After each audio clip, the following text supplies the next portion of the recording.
Me llamo Lucía Álvarez, tengo 27 años y soy capitana del Ejército del Aire de España. Esta noche, mientras permanezco erguida en mi impecable uniforme de gala, siento como si estuviera desnuda ante cientos de ojos curiosos. Mi padre, el coronel Carlos Álvarez, levanta una copa de champán en su honor en un fastuoso banquete militar. Un monumento vivo, un hombre hecho de acero y normas. Esperaba un discurso lleno de frases vacías sobre el deber y la patria, pero en lugar de eso me mira directamente. Su voz retumba en los altavoces, firme, fría, como una sentencia. En la familia Álvarez, la disciplina es el legado, pero parece que ese legado se saltó una generación. Un estallido de risas recorre el salón. El eco de aquellas carcajadas borra la memoria de mi madre y me arrastra a mí con ella. Leandro, mi medio hermano, se acerca con su sonrisa insolente. Inclina la cabeza hacia mi oído y susurra, todavía igual de gordita, Odora. No tienen idea de que esa palabra, la que usaban para humillarme, era ahora la contraseña que activaba mi venganza. Creen que me entierran viva, pero olvidan algo. Hasta los fantasmas dejan señales. El salón principal de la base aérea de Torrejón parecía un océano de uniformes azul oscuro y vestidos relucientes. Un banquete para honrar al comandante saliente, mi padre. El aire estaba impregnado del aroma de perfume caro y carne asada, y bajo esa fachada flotaba algo más espeso, la expectativa, el juicio. Yo, apoyada en una columna, me sentía como un adorno fuera de lugar. El cuello rígido del uniforme me rozaba la piel, recordándome que debía mantenerme firme, aunque por dentro temblara. Elena Morales, mi madrastra, observaba la sala con el porte de una reina supervisando su corte. Sus ojos recorrieron a generales y esposas hasta detenerse en mí. No había odio en su mirada, peor aún, había indiferencia. Era la misma mirada que se dedica a una foto vieja, esa que uno olvida guardar cuando rehace su vida. Yo era esa foto hecha carne, el error que se resiste a desaparecer. En el centro del salón, el núcleo familiar irradiaba calor y poder. Mi padre, el coronel Álvarez, su elegante esposa Elena y el orgulloso Leandro, el heredero perfecto. Las risas brotaban con facilidad. Las manos se posaban en hombros. Las copas chocaban al compás de su armonía impostada. A su alrededor giraba la gente, atraída por su gravedad. Entre ellos y yo había un vacío invisible, un foso imposible de cruzar. Yo era un territorio aislado, un trozo olvidado del pasado de mi padre. Bebí un sorbo de agua. El tintineo del hielo fue el único sonido que me acompañó. Mi presencia era una verdad incómoda en una sala construida sobre mentiras cómodas. El murmullo se apagó cuando mi padre subió al estrado, golpeó el micrófono. El sonido agudo hizo que todo el mundo callara. Sabía cómo dominar un escenario, su porte, su voz, su sonrisa perfectamente ensayada. Comenzó agradeciendo a sus colegas, relatando una anécdota de guerra cuidadosamente censurada para sonar heroica. Habló del honor, del servicio y luego, de nuevo, del legado. El mayor honor de un hombre, dijo con solemnidad estudiada, es construir algo que le sobreviva, un legado de fuerza y principios. Sus ojos recorrieron la sala hasta posarse en Leandro, que se irguió con orgullo. Mi padre apoyó la mano sobre el hombro de Elena, gesto de dominio y de triunfo. En la familia Álvarez, la disciplina es el legado, repitió y luego bajó el tono. Pero ese legado ha empezado de nuevo, más puro, en la segunda generación. El silencio duró apenas un segundo. Luego vinieron las risas, primero tímidas, después un coro complaciente. Reían con él y también de mí, reían de mi madre, María Torres, la mujer que él había borrado. Reían de mí, el error corregido. El sonido me atravesó como un cuchillo, quitándome el aire. No era solo una humillación, era una ejecución pública de mi historia. A través del zumbido del dolor, vi a Leandro abrirse paso entre los invitados empujado por la mirada aprobatoria de su madre. Se inclinó hasta mi oído y, con voz baja y venenosa, dejó caer las palabras que sellaban la noche. Aún igual de plomp o Dora. Ese nombre, el apodo que inventaron cuando tenía 13 años y no podía correr por culpa de mi rodilla herida, volvió como una puñalada. No era solo burla, era su forma de decir que yo era el olor del pasado que contaminaba su mundo nuevo. Yo, el vestigio de una vida anterior, pero lo que ellos ignoraban era que aquel fantasma ya había aprendido a volar. Aquella noche, ese nombre pesó como una sentencia definitiva. No perteneces aquí. Eras el olor que debía ventilarse, el recuerdo que había que borrar. Algo dentro de mí se rompió, no con un estallido, sino con una calma helada y aterradora. Giré apenas la cabeza y sonreí.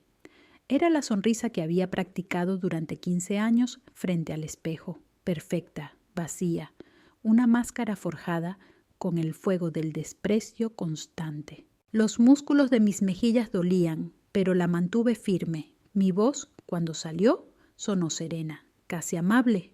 Disfruta de la velada, Leandro.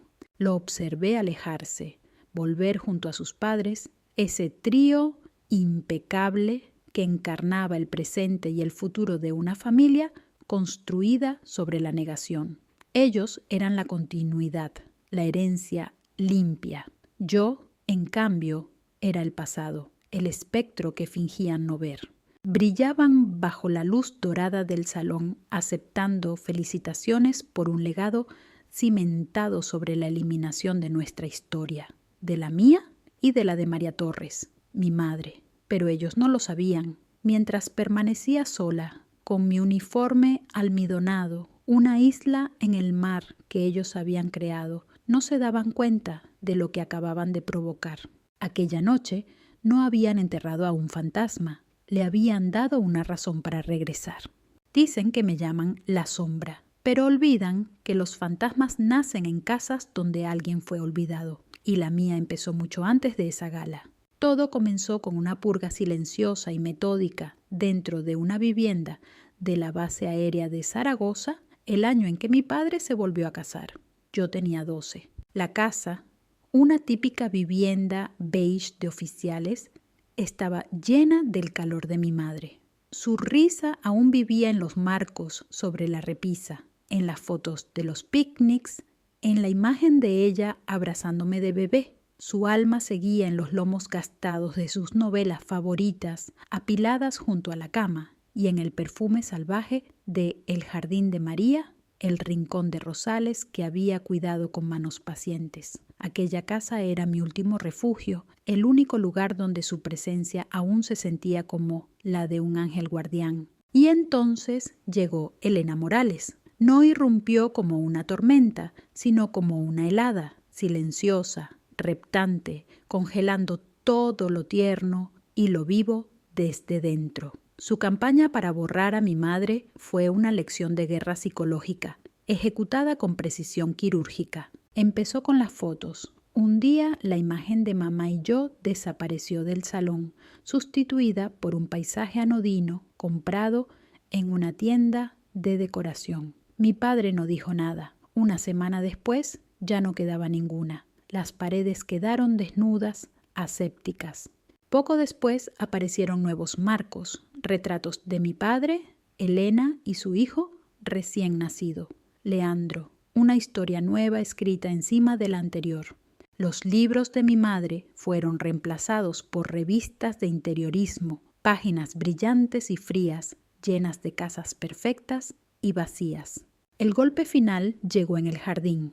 Volví del colegio una tarde y encontré los rosales arrancados de raíz. En su lugar, un ejército de setos recortados con geometría militar. El caos fragante y lleno de vida del Jardín de María había sido sustituido por una cuadrícula sin alma. Más limpio, dijo Elena. Aquel hogar ya no era mío, se había convertido en su reino, y yo en una intrusa tolerada. Mi padre, ansioso por complacerla, por construir una vida sin manchas, permitió todo aquello. Su silencio fue su firma. Observó cómo se desmantelaban las pruebas de su primer amor y no movió un solo dedo. Fue cómplice voluntario del blanqueamiento de su propio pasado. La herida más profunda, sin embargo, llegó al año siguiente. Tenía 13. Una caída jugando al fútbol me destrozó la rodilla y pasé meses sin poder moverme. Engordé. Lo normal en una adolescente. Elena jamás alzaba la voz. Su crueldad era elegante. Me observaba cenar con una expresión de falsa preocupación. «Deberías comer un poco menos, Lucía», decía con dulzura envenenada. «Es solo por tu salud, cariño». Cada palabra era una aguja que perforaba mi autoestima ya frágil. La noche del desastre, mi padre había invitado a varios oficiales de la base a cenar. Elena preparó su famosa lasaña, tan sabrosa que llenaba la casa de un aroma casi familiar. Me sirvió una porción pequeña y, mientras lo hacía, cruzó una mirada con mi padre, una señal breve, ensayada. Él se levantó de su asiento, delante de todos, en pleno banquete, caminó hacia mí, tomó mi plato y lo llevó a la cocina. Todavía recuerdo el sonido húmedo de la lasaña deslizándose en la basura. El silencio fue absoluto. Los cubiertos se detuvieron. Nadie se atrevió a mirar. Mi padre regresó, colocó el plato vacío frente a mí y dijo con voz firme, sin emoción: «El apellido Álvarez no representa la indisciplina». Yo sabía que no eran sus palabras, eran de Elena, y el mensaje, aunque disfrazado, fue claro: «En esta casa no hay lugar para ti». Me ardía la piel. La vergüenza era tan intensa que casi no podía respirar.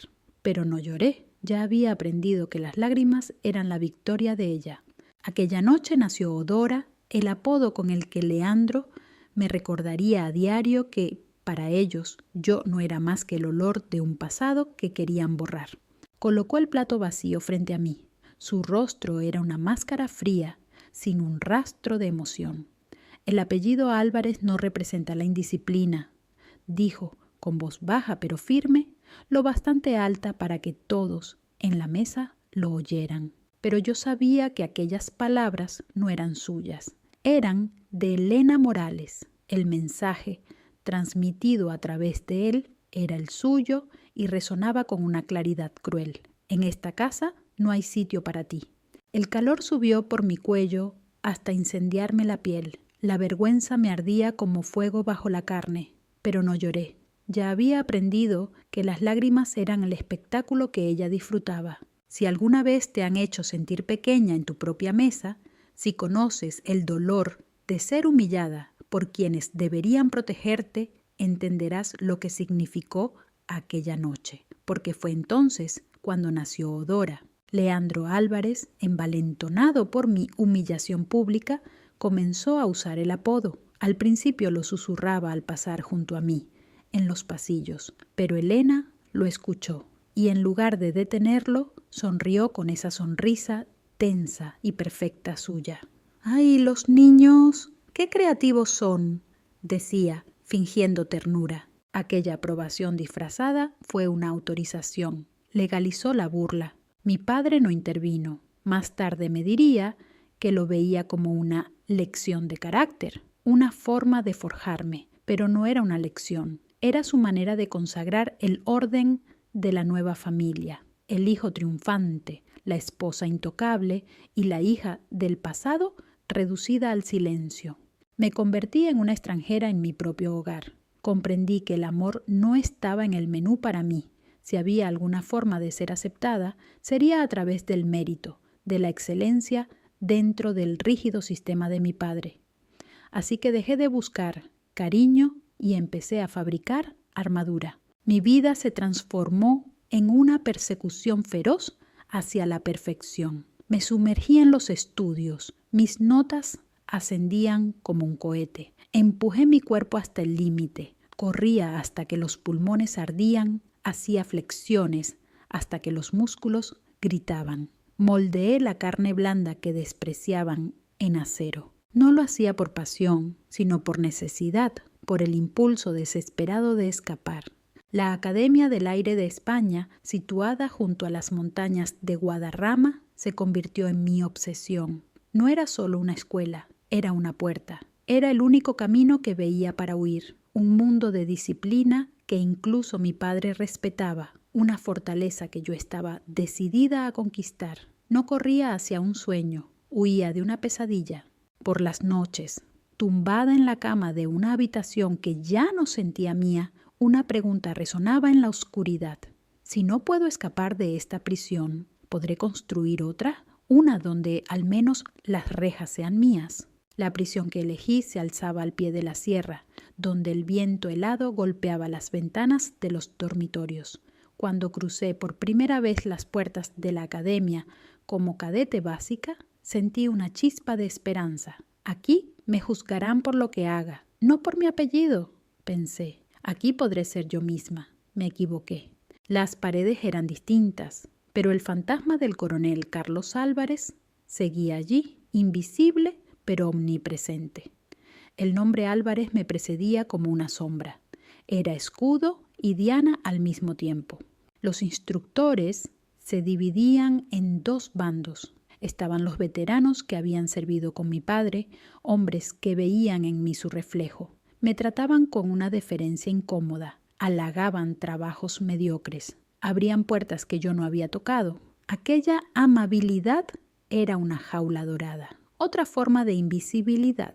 Y estaban los otros, los que habían sufrido la ambición y la arrogancia de mi padre. En mí veían su desquite, su escrutinio era despiadado, cada error una falta imperdonable, cada éxito un producto del nepotismo. Para unos era la hija perfecta del héroe, para otros el recordatorio de sus heridas. Nunca era solo Lucía. Entre mis compañeros cadetes la etiqueta era más simple. Me llamaban Princesa Álvarez. El apodo corría por los pasillos, susurrado en el comedor, garabateado con polvo en los ventanales del barracón.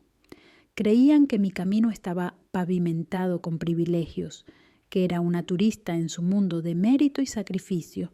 No importaba que corriera más rápido que la mayoría o que obtuviera mejores resultados en los exámenes de navegación y aeronáutica. Cada logro estaba manchado por la sospecha. Aprendí a moverme entre ellos con la cautela de un soldado cruzando un campo minado. Tenía compañeros de estudio, compañeros de vuelo, pero ningún amigo real. La soledad pesaba, conocida y constante, como una herida que nunca cerraba. La campaña para quebrar a la princesa fue dirigida por el sargento Raúl Gómez, un cadete veterano de pecho ancho y mirada dura, el epítome de la autoridad sin compasión. Convertir mi vida en un infierno fue su proyecto personal. Sus inspecciones de habitación eran despiadadas. Encontraba fallos en el pliegue más diminuto de una sábana perfectamente doblada. Me asignaba tareas absurdas y agotadoras. Limpiar el suelo del comedor común con un cepillo de dientes o frotar las botas de todos los compañeros hasta dejarlas como espejos.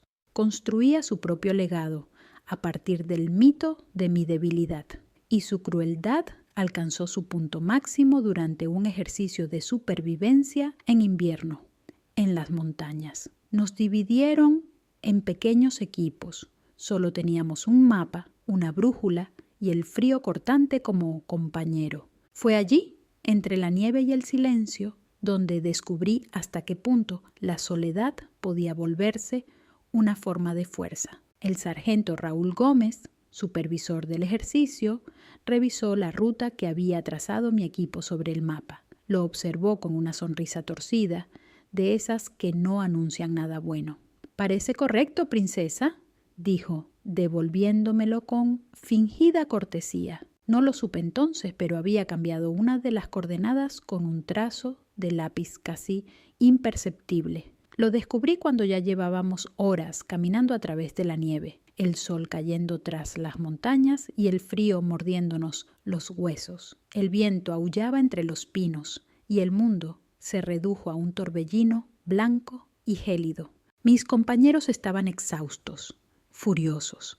La culpa del error recaía sobre mí. Yo, la líder del grupo, los había guiado a un desierto, helado, sin rumbo. La responsabilidad de sus vidas pesaba sobre mis hombros como una losa. Llegamos al punto de extracción muchas horas después que los demás, medio congelados y completamente agotados. Cuando salí tambaleándome del bosque, con los labios azules y las manos temblorosas, Gómez estaba esperándome. No ofreció una manta ni una palabra de aliento. Solo me observó con satisfacción amarga. Pensé que la hija de un coronel sería más dura, dijo, lo bastante alto para que todos lo oyeran.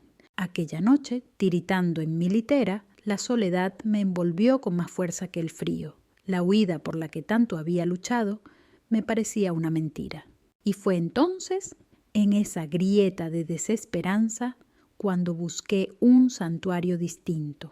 A altas horas, cuando el dormitorio se sumía en silencio, me escabullía hacia la biblioteca de la academia. Era un templo de piedra y luz tenue, un lugar donde el tiempo parecía detenerse. No buscaba un libro concreto, solo un rincón donde desaparecer. Una noche, mis dedos se posaron sobre un volumen de tapa sencilla, Atrévete a ser vulnerable, de Brené Brown. Lo abrí, comencé a leer y algo dentro de mí cambió. Por primera vez, la vergüenza y el dolor que habían marcado mi vida adquirieron un sentido distinto. No eran debilidad, eran parte de lo que significaba ser humana. Una frase me atravesó como un relámpago. La vulnerabilidad no es debilidad, es la mayor medida del valor. La leí una y otra vez. Comprendí que la rigidez de mi padre, su disciplina inhumana, no era fuerza, sino un muro construido por miedo. Que la crueldad de Elena Morales no era poder, sino la furia de quien teme desaparecer. Y que mi perfección, mi implacable búsqueda de control, no era fortaleza, sino una prisión. El verdadero coraje, entendí por fin, consistía en mantenerse en pie dentro de la arena, aunque te derribasen, en mirar el dolor sin apartar la vista. A partir de esa noche, las palabras de aquel libro se convirtieron en mi primer verdadero instructor. Me enseñaron un lenguaje que mi padre jamás había hablado, el del valor sin armadura. Mi refugio ya no fue la biblioteca ni la pista de atletismo. Lo encontré en el zumbido sereno de un simulador de vuelo T-38 Talón.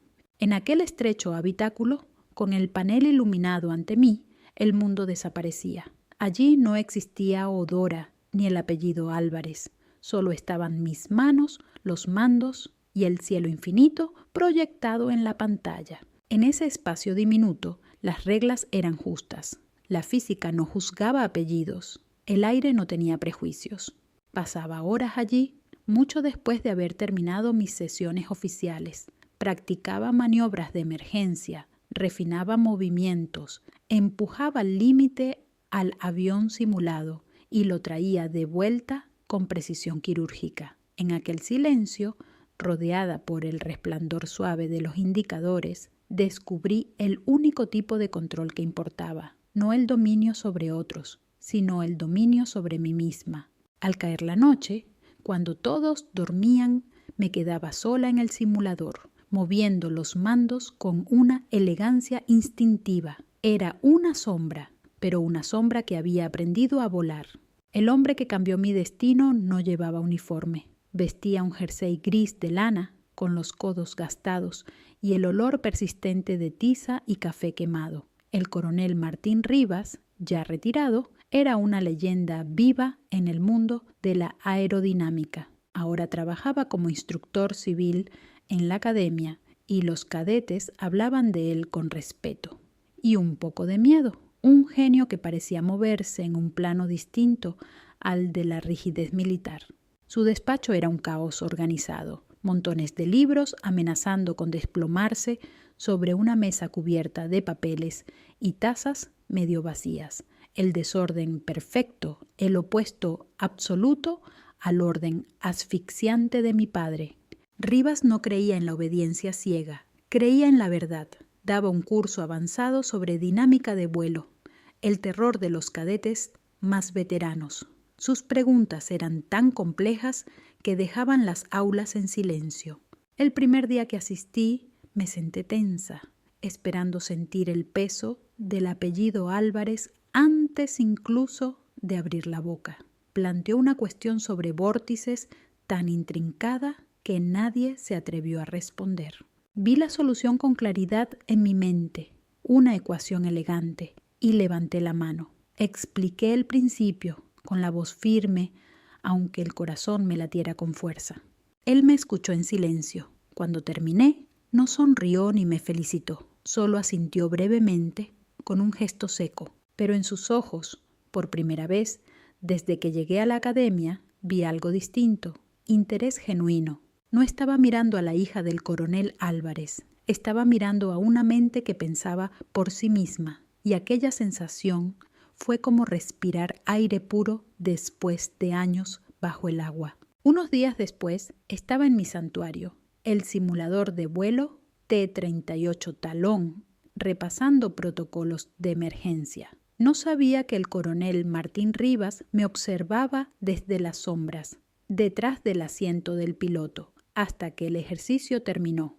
Aquella vez practicaba uno de los escenarios más críticos, fallo doble de motor en aproximación final. El rugido familiar de las turbinas se desvaneció, sustituido por un silencio mortal y una lluvia de luces de advertencia. El tipo de prueba diseñada para sembrar el pánico. Pero no me dejé dominar por el miedo. Recordé las palabras de Brené Brown sobre el valor.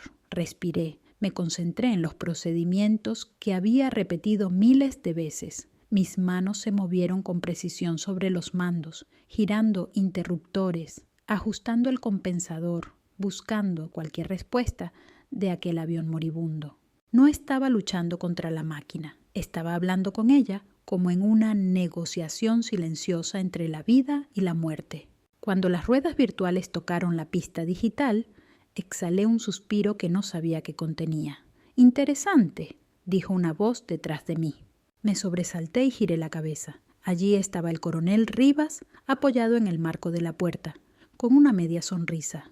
«La mayoría intenta dominar la tormenta», dijo con voz grave. «Tú, en cambio, aprendes a bailar con ella».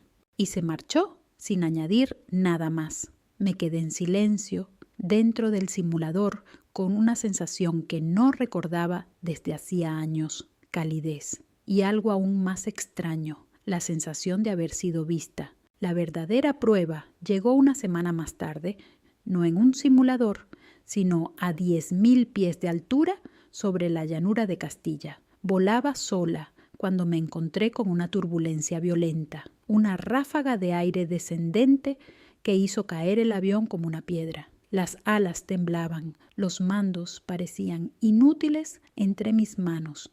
Era real y era una cuestión de vida o muerte. Durante un instante oí las viejas voces en mi cabeza. «Oh, Dora, princesa, nunca será suficiente». Pero entonces, como un rayo entre la tormenta, resonó la voz de Rivas. «Aprende a bailar con ella». Respiré hondo. En lugar de resistirme, cedí. No forcé los mandos. Los acaricié con movimientos mínimos, sutiles, guiando al avión mientras dejaba que el aire encontrara su equilibrio. No vencí al viento, lo navegué, y el aterrizaje fue perfecto, un beso suave de las ruedas contra el asfalto. Mientras rodaba por la pista, lo vi esperándome junto al hangar. Tenía una sonrisa breve, casi imperceptible.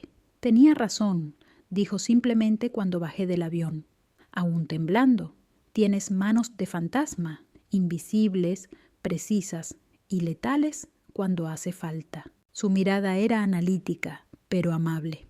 «Fantasma te sienta mejor que princesa». Y allí, bajo un cielo azul infinito, me dio un nuevo nombre. Con esa palabra borró para siempre a Eudora. La sombra ya no era una burla, era un título, una identidad ganada con sangre, sudor y vuelo. Días después me llamó a su despacho. El informe de filiación había llegado a sus manos. Cuando entré, su expresión era grave. «¿Conocí a tu padre, Lucía?», dijo sin rodeos, señalándome una silla. «El coronel Carlos Álvarez es un estratega brillante, uno de los mejores, pero comete un error fatal. Confunde el control con el respeto. Se levantó y sirvió 2 tazas de café negro de una máquina vieja que chisporroteaba en la esquina. Me tendió una. Tu padre cree que la disciplina es un látigo para doblegar al mundo a su voluntad. Se sentó entre montones de papeles y continuó. Pero recuerda esto, Sombra. La verdadera disciplina no es imposición, es claridad. Ser despiadadamente honesta contigo misma, sobre todo cuando nadie te ve. La disciplina real no es intimidación, es integridad. Dio un sorbo al café, sus ojos fijos en los míos. El apellido Álvarez te abrirá muchas puertas. La gente saludará al uniforme, pero se inclinará ante el nombre. Se inclinó hacia adelante, bajando la voz. Pero cuidado, ese nombre también puede ser una jaula. Dorada, sí, pero una jaula al fin y al cabo. No dejes que su legado se convierta en tu prisión.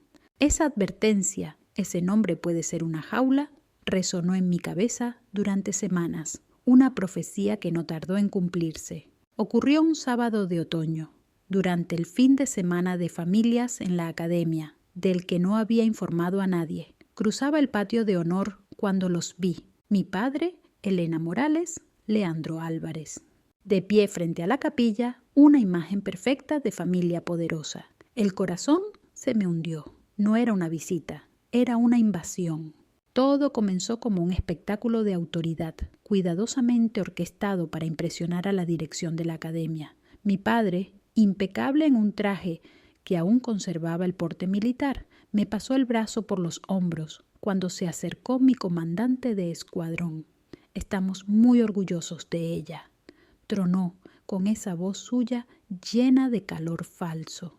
Continúa la tradición de la familia Álvarez. Elena, envuelta en un abrigo de cachemira, sonreía con la perfección de una reina en un retrato. Leandro, más alto ya que yo, irradiaba esa seguridad arrogante del hijo predilecto. Y yo solo podía pensar en las palabras del coronel Rivas. Una jaula dorada. Y en aquel instante supe que la puerta acababa de cerrarse sobre mí. Me sentía como un simple decorado, una pieza de ajedrez colocada con precisión en un tablero al que jamás había querido jugar. El coronel Carlos Álvarez no ahorraba elogios sobre mis logros académicos y de vuelo, pero cada palabra era una marca, una apropiación.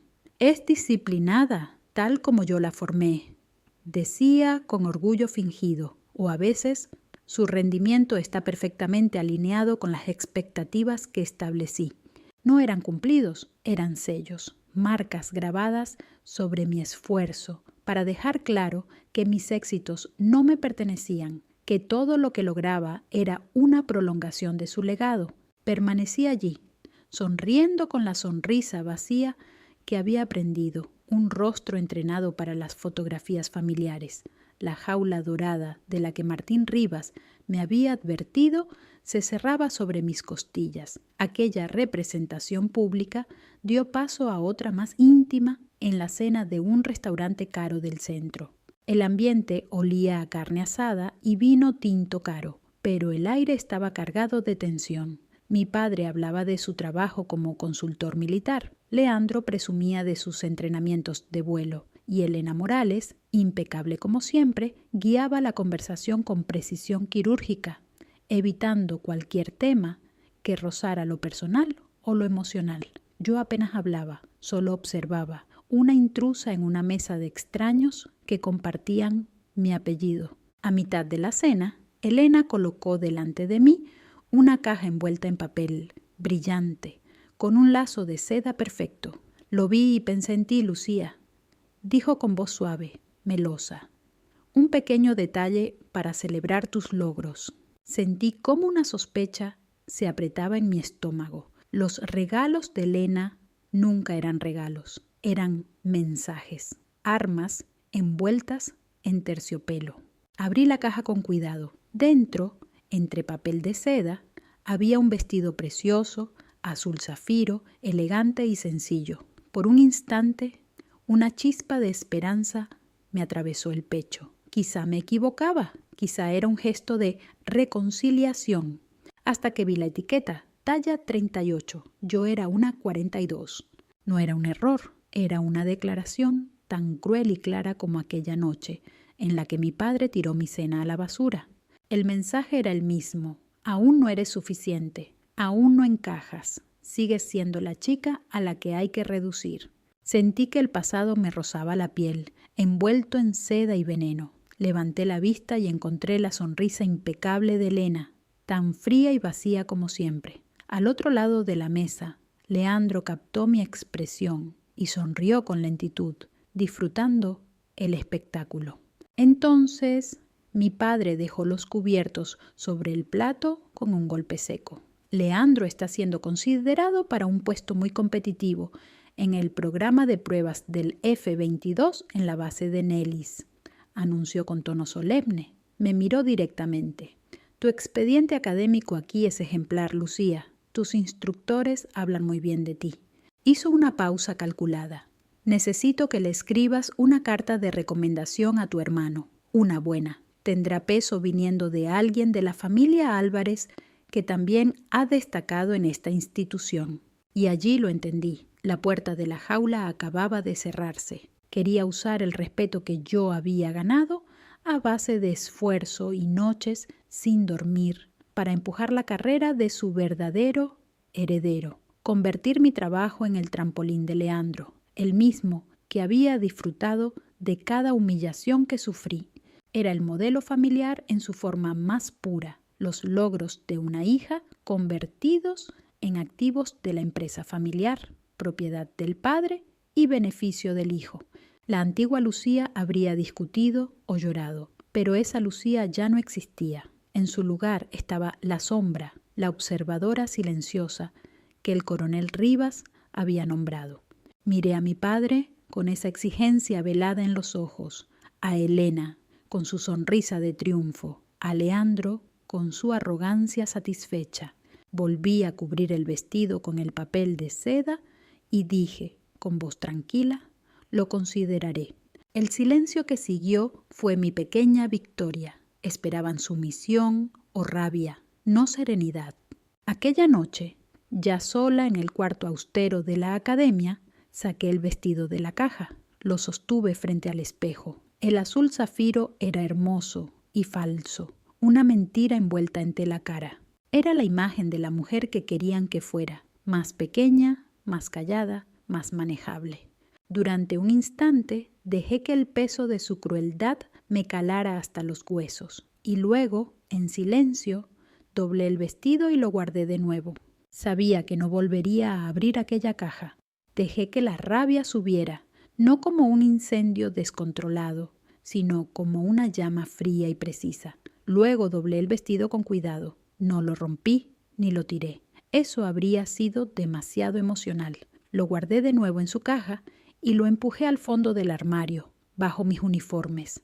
Había terminado de intentar encajar en su mundo. Era hora de que ellos se enfrentaran al mío. Querían una recomendación, una hoja de papel con palabras bonitas. Les daría algo mejor, una lección que jamás olvidarían. No sobre el papel, en el cielo. Mi momento llegó en el corazón del desierto de Nevada. La base aérea de Nellis era el lugar donde se forjaban los mejores pilotos, y yo me había ganado ese sitio con méritos propios. Había conseguido un puesto en el programa de desarrollo del F-22 Raptor, el mismo que mi padre había soñado para Leandro. Él también estaba allí, en otra escuadrilla, sonriendo siempre con esa suficiencia heredada. Pero en el aire los apellidos no valían nada, solo importaba el rendimiento. Aquel día el calor era insoportable, el tipo de calor que hace temblar el horizonte sobre el asfalto. Mi misión era una simple prueba de sistemas, evaluar un nuevo revestimiento experimental capaz de absorber las ondas del radar. Ahora era teniente y piloto de pruebas, y el cockpit del Raptor se sentía más hogar que cualquier casa que hubiera conocido. Ascendí hasta dejar atrás la línea marrón del desierto. Allí arriba, en el silencio azul, sentí la paz. En el cielo, yo era la sombra. El protocolo era claro: seguir un patrón de vuelo predefinido mientras el equipo de tierra monitorizaba mi firma en el radar. Pero al realizar una maniobra de alta gravedad, algo cambió. El avión respondía con una fluidez extraña, casi sobrenatural, como si el aire mismo se apartara para dejarme pasar. Siguiendo una corazonada, abandoné el plan y llevé al Raptor a una serie de maniobras propias, una danza perfecta entre el metal y el viento. Sentí lo que Martín Rivas me había enseñado. No estaba peleando contra la tormenta, estaba bailando con ella. De pronto la radio crepitó. Sombra, hemos perdido tu señal. Repito, no apareces en el radar. Confirma. Miré mis instrumentos. Todo estaba en verde. Aquí Sombra, control total, todos los sistemas operativos. Silencio. Luego otra voz, esta vez más tensa. Negativo, Sombra. Has desaparecido por completo de nuestros monitores. Una descarga eléctrica me recorrió la piel. Seguí volando. Cada giro, cada ascenso, era una conversación silenciosa con el aire. Durante 6 minutos fui invisible, un fantasma real en la máquina. Cuando mi señal volvió a aparecer, la radio estalló en voces incrédulas y excitadas. Al aterrizar, los datos confirmaron lo imposible. Durante esos 6 minutos, mis maniobras habían provocado un campo de refracción perfecta en el revestimiento experimental. No era simple sigilo, era invisibilidad total. No había hecho una prueba, había descubierto algo que cambiaría la guerra aérea para siempre. La euforia me atravesó como una corriente viva. Era mío, mi hallazgo, mi demostración de que el talento y la intuición podían más que los apellidos. Pero no hubo celebración, ni ingenieros aplaudiendo. 2 policías militares me escoltaron directamente a una sala de seguridad restringida, sin ventanas, sin relojes. El aire olía a metal y desinfectante. En el centro, sentado frente a una mesa de acero, estaba mi padre, el coronel Carlos Álvarez. Su rostro era una máscara de autoridad, sin una sombra de emoción.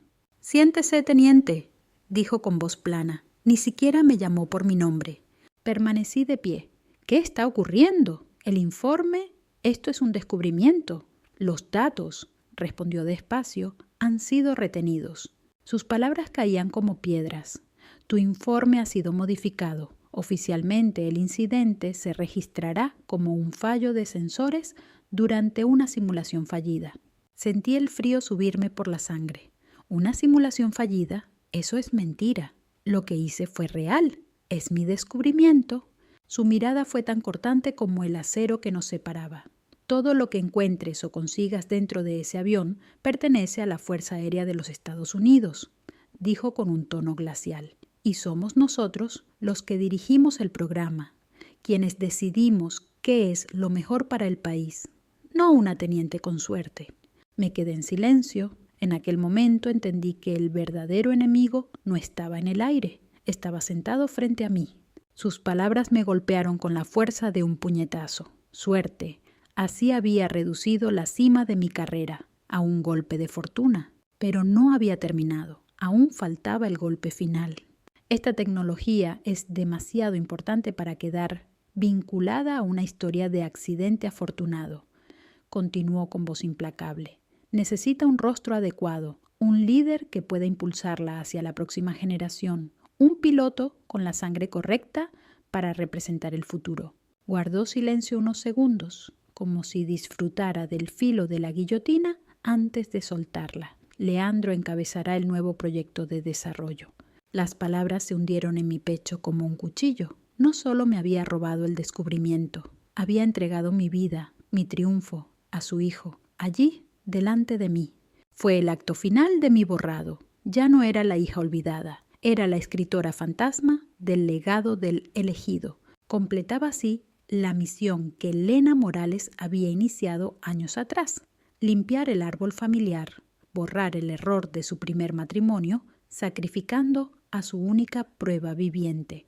Al día siguiente me trasladaron un nuevo destino, la base aérea de Wright-Patterson, en Ohio. Un escritorio, un archivo, una tumba de papel. Aquella última noche en Nellis Me dieron 2 horas para vaciar mi oficina. El silencio del desierto se filtraba por las ventanas y sobre el cielo negro titilaban millones de estrellas indiferentes. Sentía el corazón hecho añicos, pero la mente estaba afilada. La sombra había tomado el control. ¿Alguna vez has puesto tu alma entera en algo, creado algo único, brillante, solo para que te lo arrebaten y se lo entreguen a otro?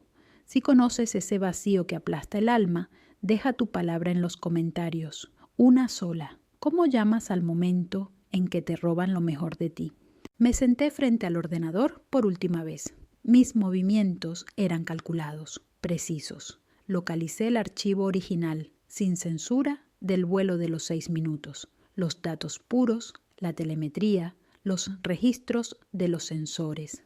Todo, una sinfonía de números perfecta, la prueba irrefutable de lo que había conseguido. Comprimí la información y empecé a cifrarla con un algoritmo complejo que yo misma había diseñado en la academia, imposible de romper.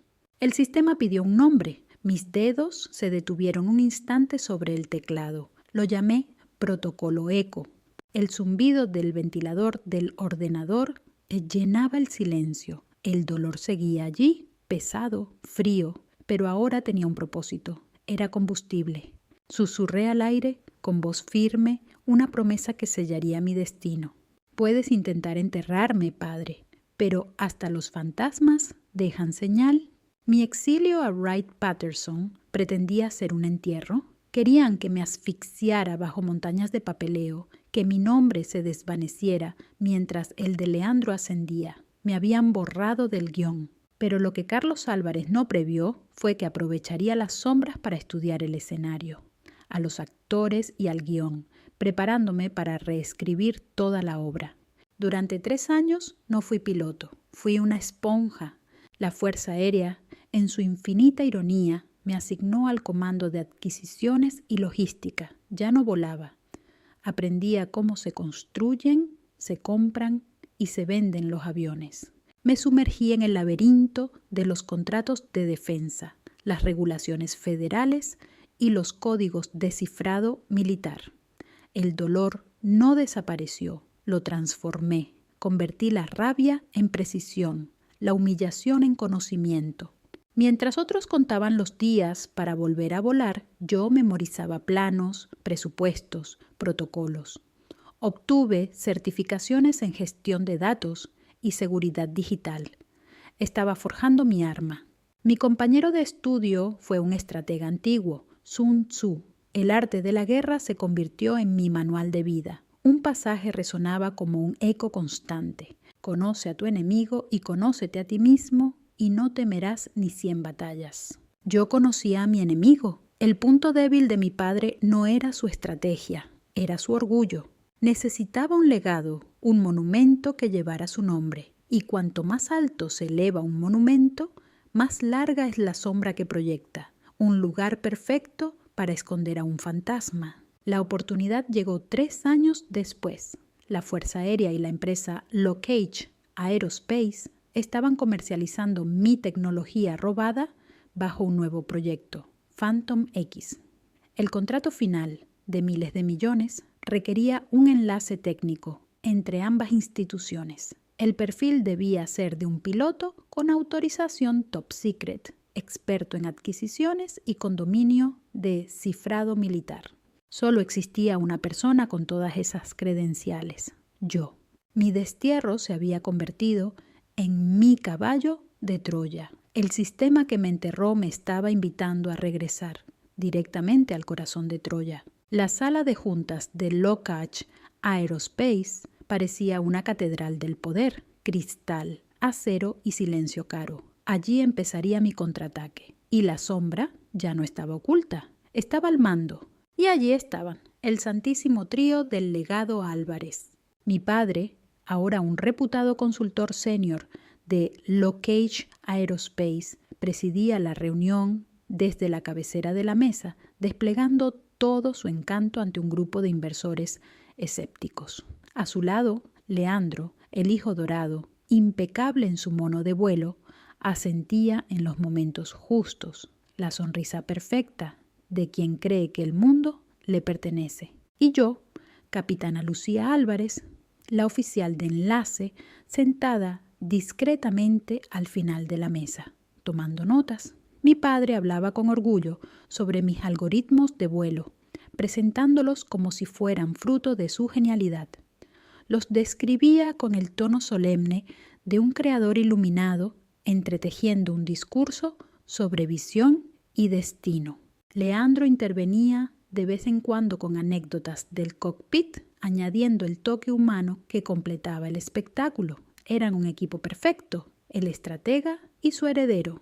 La reunión iba viento en popa hasta que uno de los inversores, un hombre mayor, de mirada afilada e inteligencia palpable, se inclinó hacia adelante.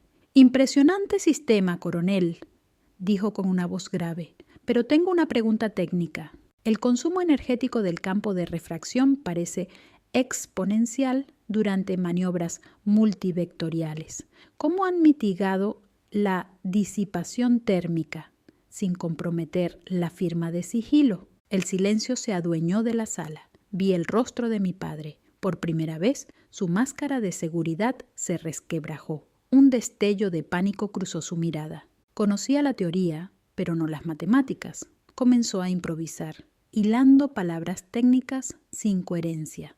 Vi mi oportunidad. «Si me permite, señor», dije con voz serena. El inversor giró la cabeza hacia mí. Me levanté, tomé un rotulador y caminé hasta la pizarra. «La disipación térmica no se mitiga, se redirige», expliqué mientras escribía.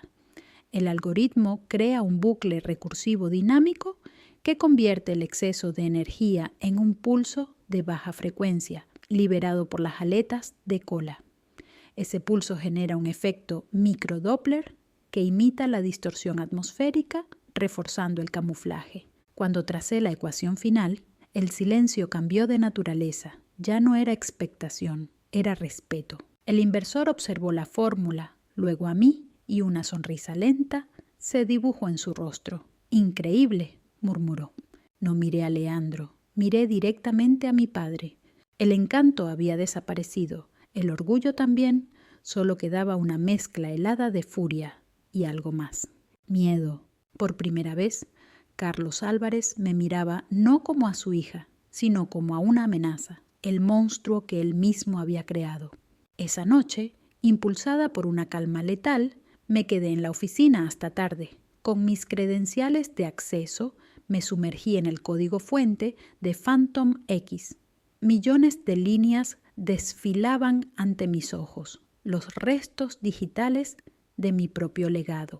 Y allí lo encontré, oculto en lo más profundo del módulo de control de vuelo, una secuencia de código imposible de eliminar sin provocar un colapso total del sistema. Mi firma, una simple cadena de caracteres, LEOURO2. Lucía Álvarez, segundo vuelo, el día en que todo cambió.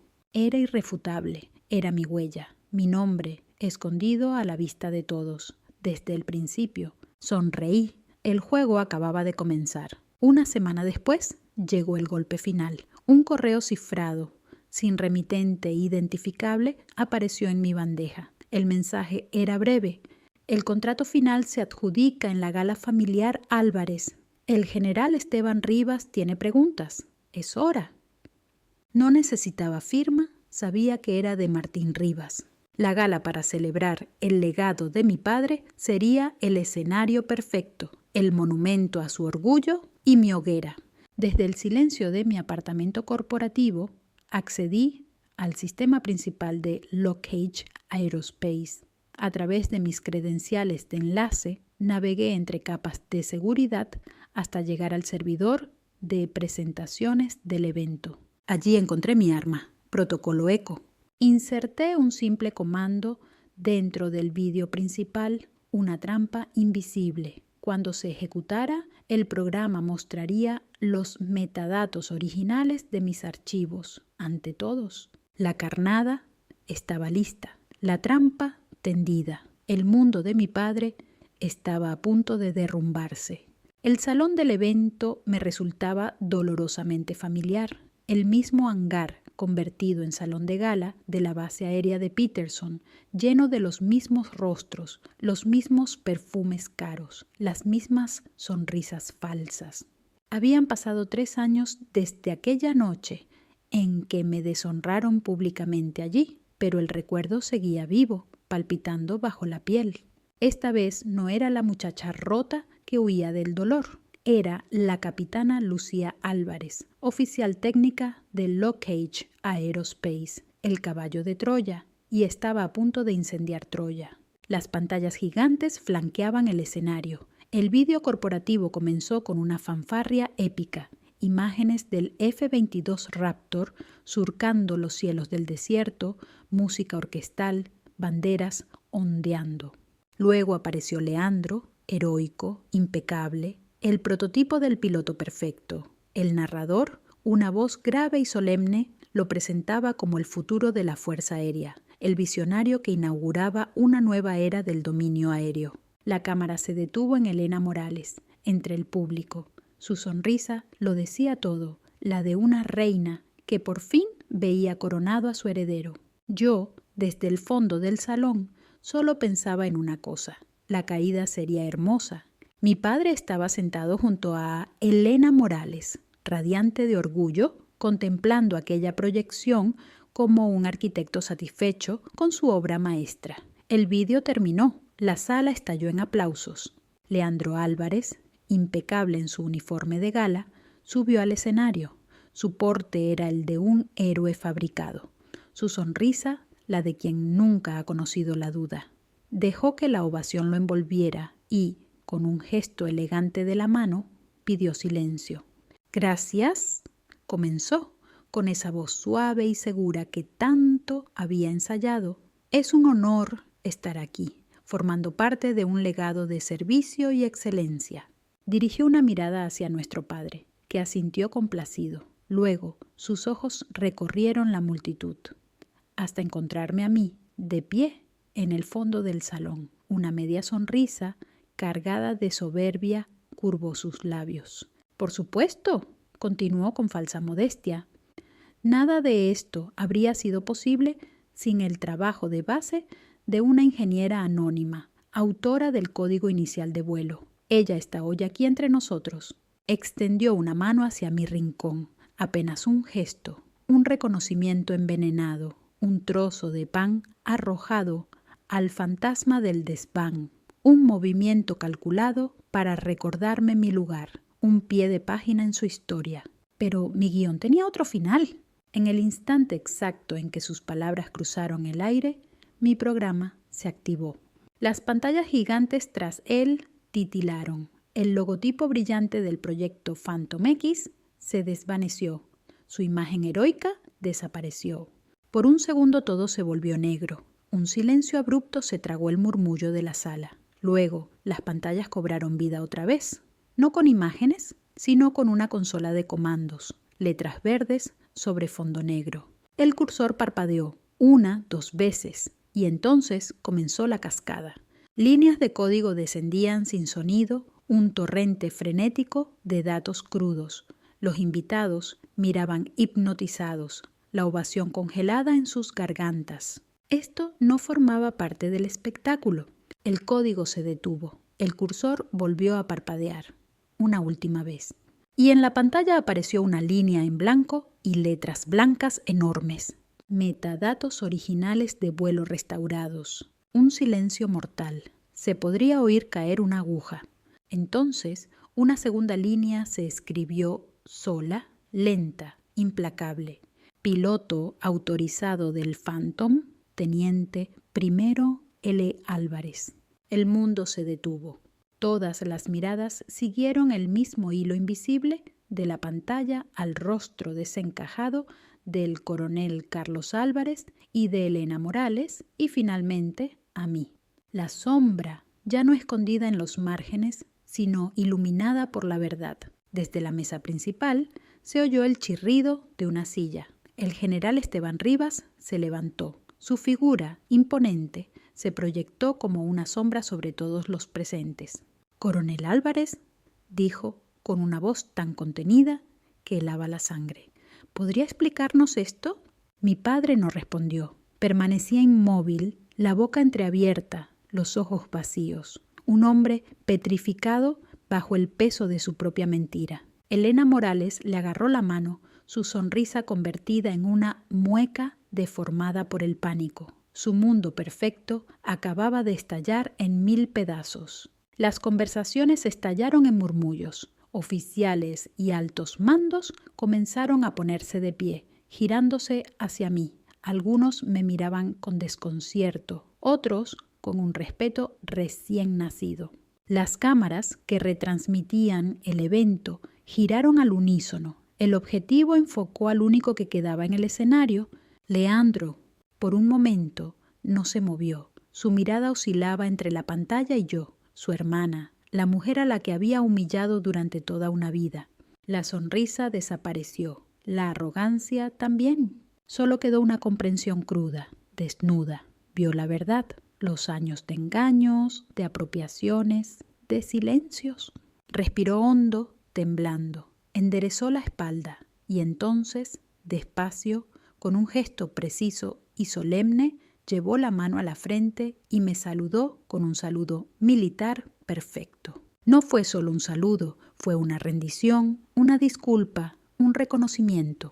Mi padre y Elena quedaron solos, arruinados, rodeados por las ruinas de su propio imperio. Yo, con una serenidad que ni sabía que poseía, levanté la mano y devolví el saludo. El silencio que siguió fue absoluto. No quedaba nada más que decir. La sombra había salido de la oscuridad y esa noche el apellido Álvarez se convirtió en sinónimo de verdad. En aquel instante, el silencio de Leandro Álvarez resonó con más fuerza que cualquier aplauso. Era un reconocimiento mudo, pero absoluto. La detonación no llegó con ruido, sino con el eco invisible que queda después.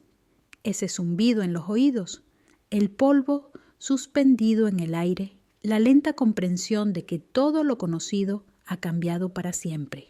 El gala terminó sin dramatismos, no hubo gritos ni confusión, solo una retirada ordenada, casi solemne, como si todos hubiesen presenciado un crimen. Y en cierto modo, así fue. El crimen era la verdad. Esa noche no dormí. Me quedé junto a la ventana de mis dependencias temporales en la base, observando cómo la primera luz del amanecer empezaba a teñir de rosa las montañas de Colorado. La adrenalina se había desvanecido, dejando tras de sí un cansancio profundo que calaba hasta los huesos. La guerra había terminado, la victoria era total, y sin embargo comprendí que el triunfo no se siente como gloria, sino como un vacío inmenso y silencioso. A la mañana siguiente supe exactamente dónde encontrarlo. El hangar que albergaba el Phantom X era inmenso, frío, impregnado de ese olor metálico a queroseno y electricidad. En el centro, el jet reposaba imponente, un depredador dormido, y frente a él, de pie, estaba Leandro. No se giró al oír mis pasos resonar sobre el hormigón. Seguía mirando el avión, el símbolo de un futuro que acababa de perder. «¿Lo arruinaste todo?», dijo, sin levantar la voz. Su tono era hueco, sin rastro de arrogancia. Era la voz de un hombre que acababa de ver su reino reducido a cenizas. Me situé a su lado, contemplando la silueta perfecta del Phantom. «No destruí nada, Leandro», respondí con calma. «Solo encendí la luz. Cada uno decide dónde quiere estar, cuando todo se ve con claridad». Esperaba reproches, insultos, negaciones, pero en lugar de eso, su espalda se hundió ligeramente, como si se desinflara. «No lo sabía», susurró. «Te lo juro, Lucía, nunca lo supe». Y le creí. Leandro era arrogante, privilegiado y muchas veces cruel, pero también era una víctima del sistema que nuestro padre había construido, un príncipe que jamás se había preguntado si su corona era legítima. Lo observé, viendo el temblor apenas perceptible en sus hombros, la fatiga grabada en su rostro, Ya no era un piloto triunfante, sino un hombre a punto de enfrentarse a un tipo de presión para la que nadie lo había preparado. El sabor de la victoria que había imaginado nunca llegó. En su lugar sentí algo distinto, no compasión, sino responsabilidad. «Estás apretando la mandíbula», le dije. Me miró desconcertado. «¿Qué?» «Cuando la aprietas, bloqueas el flujo sanguíneo. Si haces eso durante una maniobra de alta gravedad, te desmayarás antes de tiempo». Di un paso al frente y le hice un gesto. «Mírame». Inspira, llena el abdomen.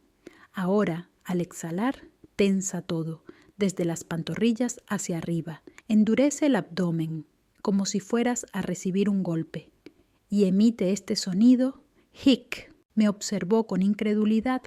«Es la maniobra anti-G», expliqué con paciencia. «Sirve para mantener la sangre en la cabeza, para no perder la conciencia cuando todo se tambalea». «Esto es disciplina de verdad, Leandro. No se trata de controlar a otros, sino de sobrevivir a tu propio peso». Él me miró en silencio, luego, con torpeza, me imitó. Por primera vez, no era mi sombra, era mi hermano. Entonces, una voz quebrada resonó desde la entrada del hangar. Tenía miedo. Nos giramos. El coronel Carlos Álvarez estaba allí, recortado contra la luz del amanecer. Parecía haber envejecido 10 años en una noche. Su uniforme, siempre impecable, colgaba de él como una armadura vacía. Caminó hacia nosotros con pasos lentos y pesados. No miró a su hijo, solo me miró a mí. «Te tenía miedo», dijo, con la voz rasposa. «Desde el día en que naciste, vi en ti algo que no podía dominar. Tenías su fuego, el de tu madre».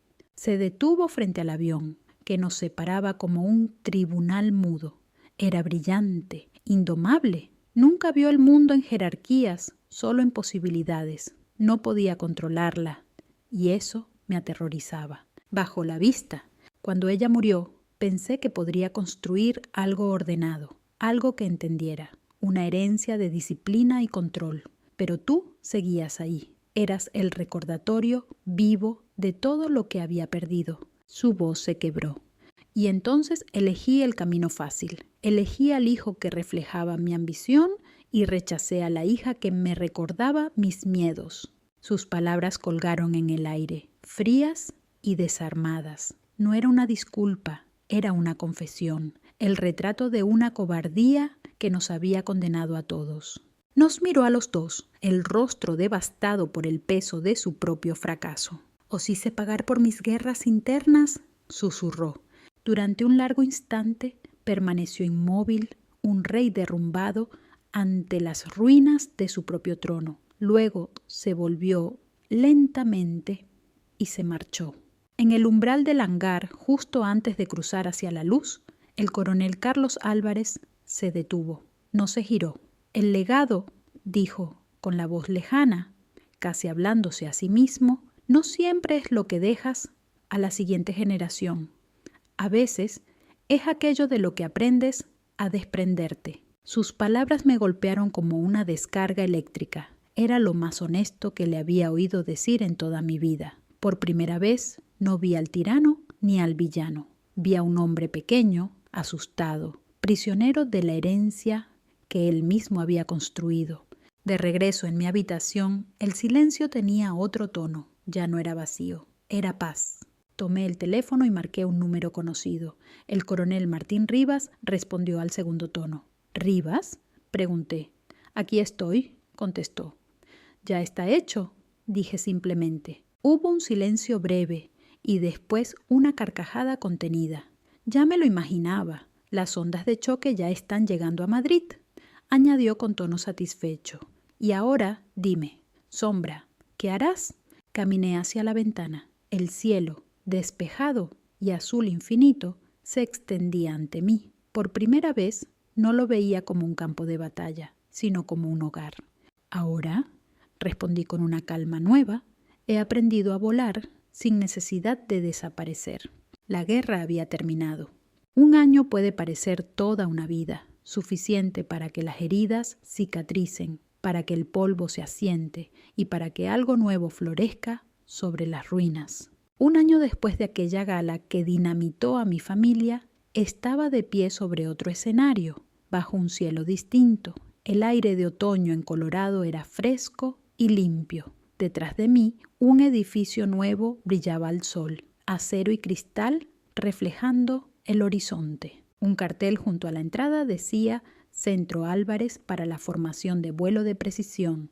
Mi padre había donado buena parte de su fortuna para construirlo. Era su penitencia, su intento de crear algo auténtico a partir de los escombros. Frente a mí, una multitud de cadetes, oficiales y representantes aguardaba. Ahora era la mayor Lucía Álvarez, comandante del nuevo centro. Ya no era un fantasma escondido en la sombra. Era la arquitecta de un nuevo amanecer. Me acerqué al atril. Mi voz sonó firme, sin temblores. La disciplina no trata sobre la perfección, dije, mirando al coronel Martín Rivas sentado en primera fila, quien me devolvió un gesto de orgullo contenido.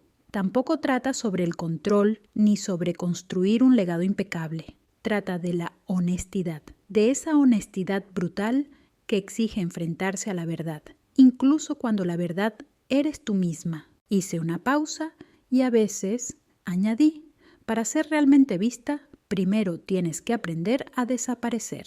El silencio que siguió fue respetuoso, profundo. Después de la ceremonia, se organizó una pequeña recepción. Me otorgaron la medalla al servicio fantasma por mi trabajo fundacional en el proyecto Phantom X. Cuando los aplausos se apagaron, Leandro Álvarez subió al escenario. Ahora era capitán, jefe de escuadrón. Había cambiado. La arrogancia fácil de antes había desaparecido, sustituida por una serenidad madura. Esperaba un saludo formal, ese mismo gesto que marcó el inicio de nuestra reconciliación, pero en lugar de eso, me abrazó. Al principio, el gesto fue vacilante, luego fuerte, el abrazo de un hermano. «Lo siento, Lucía», susurró con la voz rota por la emoción. «¿Por todo?» «Lo sé», respondí. «Y te creo». Desde la primera fila, nuestro padre nos observaba. Elena Morales no estaba allí. Decían que se había marchado al este, incapaz de vivir bajo una sombra que ya no podía controlar. Mi padre se puso de pie, no como coronel, no como consultor, solo como un hombre. Me miró su hija, y por primera vez sus ojos estaban libres de miedo y orgullo. No pronunció palabra, solo levantó la mano y ejecutó un saludo militar lento, solemne, lleno de respeto. No era un protocolo, era un acto del alma. Más tarde nos encontramos en una pequeña cafetería fuera de la base, un lugar anónimo donde el pasado parecía lejano. No hablamos de la gala, ni de las mentiras, ni del dolor acumulado. El silencio entre nosotros ya no era un arma, era solo silencio. Tras unos minutos, él abrió su vieja chaqueta de cuero y sacó algo del bolsillo interior. Lo deslizó sobre la mesa. Era una fotografía antigua, amarillenta por los años. María Torres, mi madre, sonreía al sol, de pie en una pista de aterrizaje, sosteniendo un modelo a escala de un P-51 Mustang. Su sonrisa era pura vida. «La guardé», murmuró él. «Todos estos años. Ella habría estado tan orgullosa de ti, Lucía, más de lo que imaginas». Fue la primera vez desde su muerte que él la reconocía de verdad. No como un recuerdo, sino como parte esencial de nuestra historia. No era el perdón completo, pero era un comienzo, era paz. Esa tarde subí a una colina que dominaba la academia, el lugar donde comenzó mi huida. El sol caía, tiñendo el cielo de naranjas y violetas. Mi móvil vibró. Un mensaje de Leandro. «¿Libre la próxima semana? Quizá podrías enseñarme algunos de esos trucos de fantasma».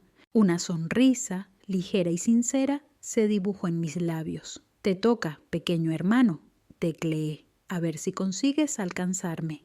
Las palabras de mi padre de un año atrás resonaron en mi mente. Ya no dolían, eran verdad. El legado es el equipaje del que aprendes a desprenderte. Por fin lo había soltado, el peso del apellido Álvarez, la necesidad de demostrar mi valor, la rabia, el dolor. Mi legado no era la venganza, era esto, este instante silencioso, esta reconciliación, esta libertad. Y entonces, como si el cielo me respondiera, un Phantom X cruzó el firmamento con un rugido familiar. Subió vertical una aguja plateada cosiendo el crepúsculo con una estela blanca. La mayor, Lucía Álvarez, la sombra, por fin tenía su propio cielo. Un cielo sin nombres, sin expectativas, sin fantasmas del pasado. Un cielo lo bastante grande para contener la noche y el amanecer. Mi historia no trataba solo de la lucha, trataba del largo y silencioso viaje hacia la sanación que llega después, de aprender que tu valor no depende de la familia de la que procedes, sino del cielo que eliges construir por ti misma. Gracias por escucharme. Si mi historia te ha tocado el corazón, recuerda que tu propio amanecer también te está esperando. Suscríbete, únete a esta comunidad de almas valientes, porque todos los fantasmas merecen ser vistos alguna vez.